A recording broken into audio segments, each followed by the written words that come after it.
Satan does not rule chaos. He rules a kingdom. And that kingdom has ranks, titles, territories, and a chain of command that mirrors the armies of heaven.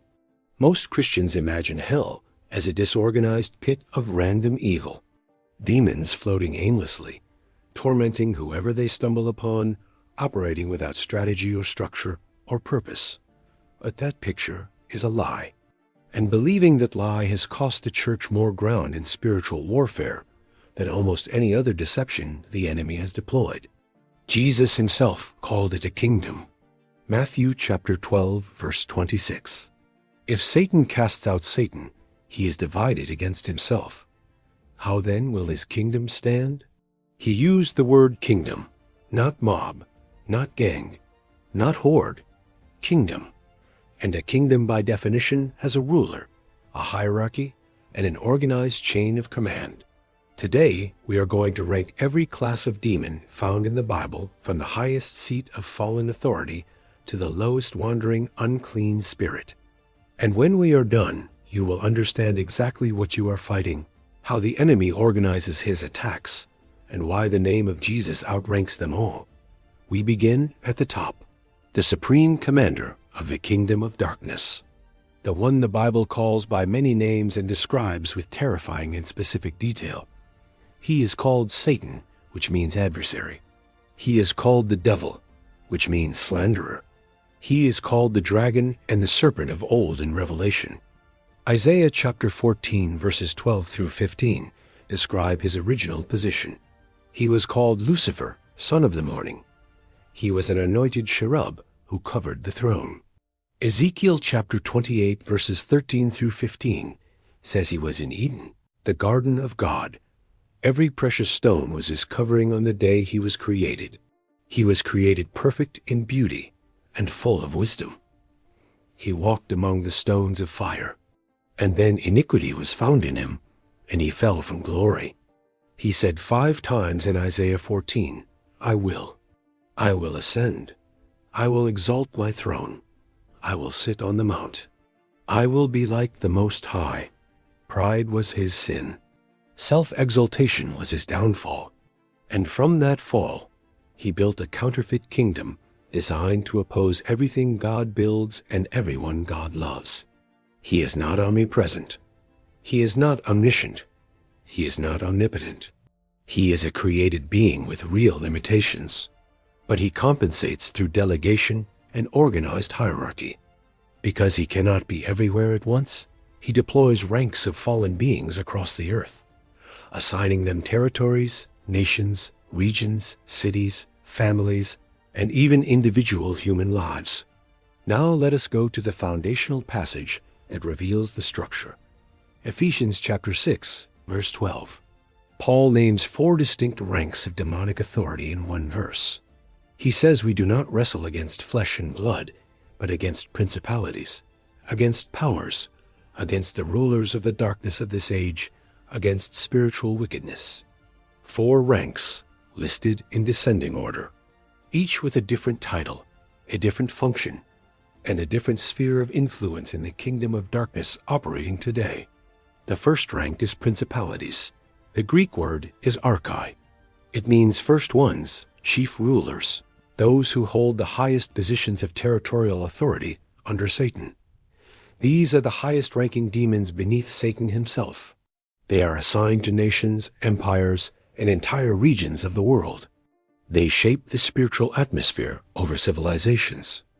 Daniel chapter 10 gives us the clearest picture of a principality in operation. Daniel had been praying and fasting for 21 days, and no answer had come. Then an angel appeared and said, Do not fear, Daniel. From the first day you set your heart to understand, your words were heard, and I was sent. But the prince of the kingdom of Persia withstood me 21 days. Then Michael, one of the chief princes, came to help me, for I had been left alone. A demonic prince over the nation of Persia was powerful enough to block a heavenly messenger for 3 full weeks. That is the power of a principality. The angel also mentions the prince of Greece. Daniel chapter 10 verse 20. Another national-level demonic ruler assigned to shape the spiritual destiny of an entire empire. These are not low-level tempters whispering in your ear about your diet. These are cosmic powers that manipulate governments, start wars, and blind entire civilizations to truth. The second rank is powers. The Greek word is exousiai. It means authorities, those who have been delegated specific jurisdiction and permission to operate within defined boundaries of influence. If principalities are the generals, powers are the commanding officers. They carry the authority delegated by principalities and enforce the strategies of darkness within their assigned sphere. They operate in systems, institutions, and ideologies. They are behind movements that twist truth, corrupt justice, normalize evil, and systematically dismantle the moral foundations of entire societies. Colossians chapter 2 verse 15 says Jesus disarmed principalities and powers and made a public spectacle of them, triumphing over them through the cross. He stripped their authority. The third rank is the rulers of the darkness of this age. The Greek word is kosmokratoros. It literally means world rulers of the darkness, cosmic-level administrators. These demons manage the spiritual darkness that blankets specific systems of the world.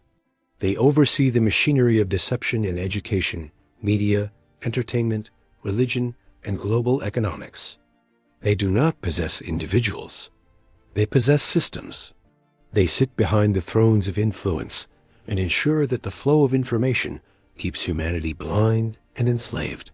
2 Corinthians chapter 4 verse 4 says the God of this age has blinded the minds of those who do not believe, so the light of the gospel cannot shine. That blinding is not accidental. It is administered. It is managed by cosmic rulers whose specific job is to keep the veil over the eyes of every unbeliever. The fourth rank in Ephesians 6 is spiritual wickedness in high places. The Greek is pneumatica ponarias and toi perenio, spirits of wickedness in the heavenly realm operating above. These are the demons that operate in the spiritual atmosphere directly above the earth. They create oppressive spiritual climates over cities, churches, families, and even individual prayer lives. They are the reason why some places feel spiritually heavy the moment you walk in. They are why some cities seem resistant to the gospel for generations. They pollute the heavenly spaces between earth and God's throne, attempting to create static and interference in the communication lines between God's people and their Father in prayer. Now, beneath these four ranks exist other categories of demonic beings that the Bible identifies with specific names and specific behaviors throughout the Old and New Testaments. The next category is named demons, beings so significant that Scripture records their actual titles. Beelzebub is one. Matthew chapter 12 verse 24 names him directly. The Pharisees said Jesus casts out demons by Beelzebub, the ruler of the demons. The name means Lord of the Flies or Lord of the dwelling place. Jesus did not deny Beelzebub's existence. He did not say the Pharisees were being superstitious. He acknowledged the name and then declared his authority was greater and higher. Another named entity is Abaddon. Revelation chapter 9 verse 11, the angel of the bottomless pit. In Hebrew, his name is Abaddon. In Greek, it is Apollyon. Both names mean destroyer. He commands the army of demonic locusts released from the abyss during the fifth trumpet judgment. He holds rank as a king over them. Revelation 9 verse 11 says they had as king over them the angel of the bottomless pit. This is a demon with a military title and a command structure. He rules from the abyss, the deepest prison in the spiritual world. He is not free to roam. He is confined until God permits his release in judgment. This tells us something critical. Not all demons are free. Some are imprisoned. Jude verse 6 says angels who did not keep their proper domain are kept in chains. 2 Peter chapter 2 verse 4 says God cast them down to Tartarus and delivered them into chains of darkness reserved for judgment. Certain demons are locked away. These imprisoned beings committed sins so severe that God removed them from active duty and chained them in the deepest darkness until the final day of reckoning.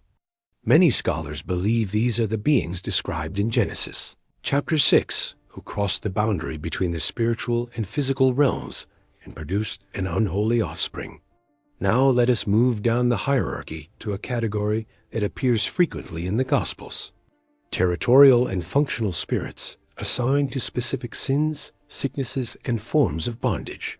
Luke chapter 13 verse 11 describes a woman who had a spirit of infirmity for 18 years. She was bent over and could not straighten up at all. This was not just a medical condition. Jesus identified it as a spirit, a demonic entity assigned to one woman for nearly 2 decades to keep her crippled. 1 Kings chapter 22 verse 22 records, a lying spirit that volunteered before the throne of God to go and deceive King Ahab through his prophets. A spirit of divination possessed the slave girl in Acts chapter 16 verse 16. Paul discerned it, turned around, and cast it out in the name of Jesus. These are functional spirits. They are assigned a specific task: lying, divination, infirmity, fear, lust, confusion, depression. They are specialists in the kingdom of darkness and destruction. Then there is the category Jesus revealed in Matthew chapter 12, verses 43 through 45. The unclean spirit that is cast out and wanders through dry places. It finds no rest, so it returns to the house it left. It finds it empty, swept, and put in order. It brings 7 spirits more wicked than itself. These are the lowest ranking spirits. They are wanderers. They have no territory. They have no title. They roam, looking for empty, unguarded, unoccupied human vessels to inhabit. They are scavengers in the demonic hierarchy. They go where they can find an open door. Unforgiveness, bitterness, unrepented sin, and spiritual emptiness are their favorite entry points. Now let us look at legion.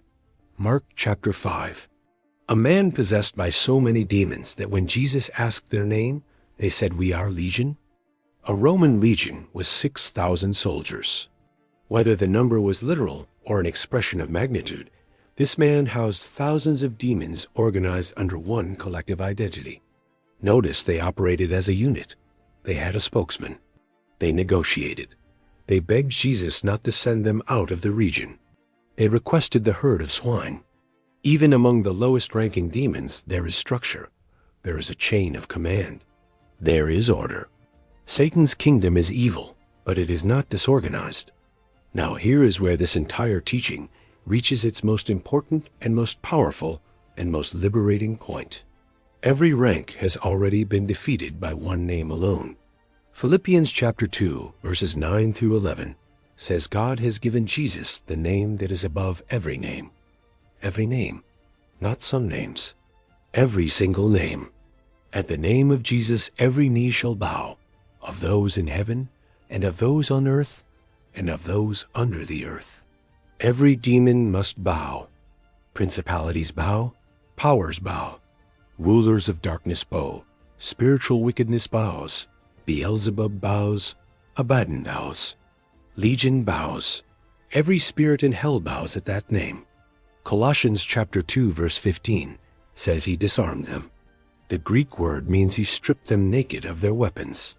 He made a public spectacle of them all. He triumphed over them through the cross. The cross was not a defeat. It was the greatest military victory in the history of the entire created universe. When Jesus said it is finished, he was not surrendering. He was declaring total and complete and absolute victory over every rank of darkness that has ever existed. And now, Luke chapter 10, verse 19. Jesus says, "Behold, I give you authority to trample on serpents and scorpions, and over all the power of the enemy." All the power, not some of it, not the lower ranks only. All of it, every principality, every power, every ruler of darkness, falls under the authority he gave. You are not fighting for victory. You are fighting from victory. The war was won at Calvary. The enemy is defeated. You are enforcing the verdict of the cross. So do not fear the hierarchy of hell. Study it so you understand the battle. Learn the ranks so you recognize the tactics and schemes of darkness. But never forget that the weakest saint filled with the Holy Spirit and armed with the name of Jesus outranks the highest principality in the kingdom of hell. James chapter 4 verse 7 says, "Resist the devil, and he will flee from you." He does not stroll away casually. He flees in terror from your authority. Hell has a hierarchy, but heaven has a king, and his name is Jesus Christ. And at that name, every chain breaks and every demon runs screaming.